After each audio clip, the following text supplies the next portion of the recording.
hello' everyone মই আজিৰ পৰা মোৰ চিটেড ছিৰিজৰ নাম্বাৰ 1টো আৰম্ভ কৰিব লৈছোঁ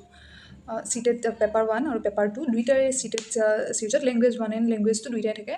কম্পালচৰি আপোনালোকে লেংগুৱেজ 1 আৰু লেংগুৱেজ 2টো লোৱাটো আপোনালোকৰ কথা এতিয়া বৰ্তমান যে আপোনালোকে লেংগুৱেজ 1 আছামিজ ল'ব নে লেংগুৱেজ 2 আছামিজ ল'ব যদিও আগতে এনেকুৱা আছিল যে অসমীয়া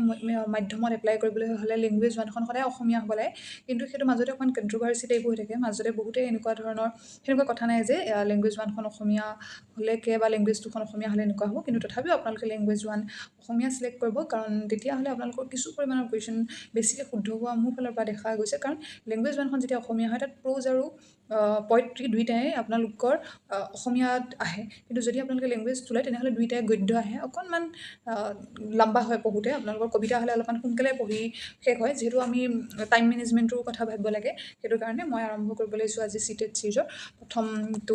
আমি প্ৰথম চিলেবাছটো চাব লাগিব সেইটো কাৰণে ভাষা মই 2টোতে দিছোঁ যিহেতু চিলেবাছখন একেই তো 30টা কুৱেশ্যন থাকে 30 মাৰ্কছৰ আপোনালোকৰ যদি আপোনালোকে চাই 15টা প্ৰশ্ন তাত বিভিন্ন ধৰণৰ গদ্য অংশ আৰু কবিতা দিয়া হ'ব তাত আপোনালোকে কবিতাৰ সেই প্ৰশ্নসমূহত আপোনালোক কম্প্ৰিহেনশ্যন গ্ৰামাৰ আৰু ভাৰ্বেল এবিলিটি থাকিব মই আপোনালোকক দেখাই আছোঁ কুৱেশ্যনবোৰ কেনেকুৱা হয় যেনে এইটো এটা গদ্য আপোনালোকক দি দিলে গদ্যটোৰ লগত আপোনালোকক কুৱেশ্যন দিয়া যাব ইয়াত আপোনালোকে যদি চাই কুৱেশ্যনখিনিত কেইটামান কুৱেশ্যন আপোনালোকে গদ্যটোত বিচাৰি পাব কিন্তু কেইটামান কুৱেশ্যন আপোনালোকে গদ্যটোত বিচাৰি নাপায় যেনে আপোনালোকে সন্ধি সমাস প্ৰত্যয় জতুৱা ঠাঁচ আপোনালোকে এইখিনি জানিব লাগিব কাৰণ সেইখিনি বস্তু আপোনালোকৰ লিখা নাথাকে যে এই শব্দটো কি হয় নেক্সট আপোনালোকে যদি চাই উপসৰ্গ সন্ধি সমাস বিশেষ্য এইবিলাক যেনেকৈ দিয়া হৈ আছে সুগন্ধি শব্দটোত যোগ হোৱা সুটো কি হয় তো তেনেহ'লে আপোনালোকে গ্ৰামাৰৰ বিষয়ে আপোনালোকৰ এটা বিশেষ জ্ঞান থকা প্ৰয়োজন যদিও ইয়াত গ্ৰামাৰ বুলি কোনো ধৰণৰ কি গ্ৰামাৰ পঢ়িব লাগিব সেনেদৰে মেনশ্যন নাই কিন্তু আমি অসমীয়া গ্ৰামাৰৰ যিখিনি আছে আমাৰ দৰকাৰ হয় আমি গোটেইখিনি চাব লাগিব চিটেটৰ অসমীয়া পেপাৰখনৰ বাবে নেক্সট আহিল পেডাগজি 15টা প্ৰশ্ন থাকে যিহেতু 30 মাৰ্কছ 15 মাৰ্কছ আপোনালোকৰ গদ্য আৰু পদ্য অংশত গুচি গ'ল আপোনালোকে বাকী 15 মাৰ্ক ইয়াত চাব লাগিব আপোনালোকৰ প্ৰথম থাকে তাত লাৰ্ণিং এণ্ড একুইজিশ্যন শিক্ষণ আৰু আহৰণৰ ওপৰত বা ইয়াত মই শিকিব আৰু অৱলম্বন কৰা কেনেধৰণে লিখি থৈছোঁ কিন্তু শিক্ষণ আৰু আহৰণৰ ওপৰত কেনেকুৱা ধৰণৰ দক্ষতা পেডাগজি ভাষা কেন্দ্ৰই শিকিবলৈ বা শিশুৱে কেন্দ্ৰই শিকে সেইখিনি প্ৰিন্সিপল অফ লেংগুৱেজ টিচিং ভাষা শিক্ষণৰ মূল নীতিখিনি আপোনালোকে জানিব লাগিব নেক্সট যদি role of listening and speaking function of language and how children use it as a tool শুনা আৰু কোৱাৰ ভূমিকা ভাষাৰ কাৰ্য শিশুৱে কিদৰে ভাষাক এটা যোগাযোগৰ সঁজুলি হিচাপে ব্যৱহাৰ কৰে এইখিনি আপোনালোকে ইংৰাজীটো আপোনালোকে টান পাব পাৰে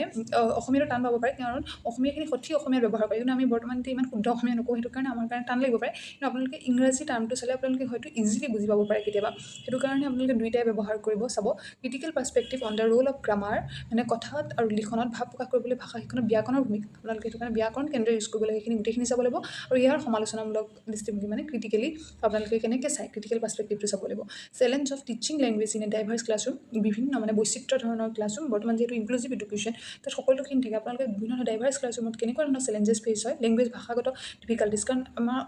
অসমখনে এখন বিভিন্ন ধৰণৰ জাতি জনগোষ্ঠী মিলত সেই তাত বিভিন্ন ধৰণৰ লেংগুৱেজ ডিফিকাল্টি আহিব পাৰে আপোনালোকে যিহেতু প্ৰত্যেকটো অঞ্চলত ভাষা কোৱা বা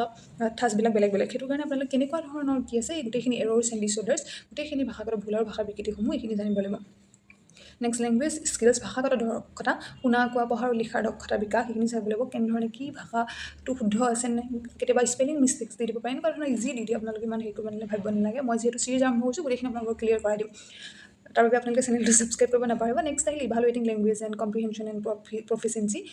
ভাষা কেনেকৈ আপোনালোকে বুজে ভাষাৰ দক্ষতা কেনেকৈ মূল্যায়ন কৰিব শুনা বা পঢ়া বা লিখা কেনেধৰণৰ হয় এইবিলাক আহে teaching and learning materials text book multimedia materials multilingual resource of the classroom শিক্ষণ আৰু শিক্ষণৰ উপকৰণ পাঠ্যপুথি মাল্টিমিডিয়াৰ সামগ্ৰী আৰু বহুভাষিক সম্পদসমূহ বা ৰিমিডিয়েল টিচিং আপোনালোকে যিটো কিবা ভুল হ'লে কেনেধৰণে বা এজন ছাত্ৰ যদি আগবাঢ়িব পৰা নাই কি ধৰণৰ শিক্ষা এজন পদ্ধতি এজন শিক্ষকে ল'লেকে শিশুজন আগবাঢ়িব সেই ধৰণৰ আমি কনচেপ্টবিলাক ইয়াত ষ্টাডি কৰিম সেইবাবে আপোনালোকে চেনেলটো ছাবস্ক্ৰাইব কৰি দিব আমি নেক্সট চিৰিজ অতি সোনকালে মানে আমি চিলেবাছ অনুসৰি এটা এটাকৈ আৰম্ভ কৰি যাম সেইটো কাৰণে আপোনালোকে চেনেলটো ছাবস্ক্ৰাইব কৰিব চিটেটৰ কাৰণে নাপাহৰিব ধন্যবাদ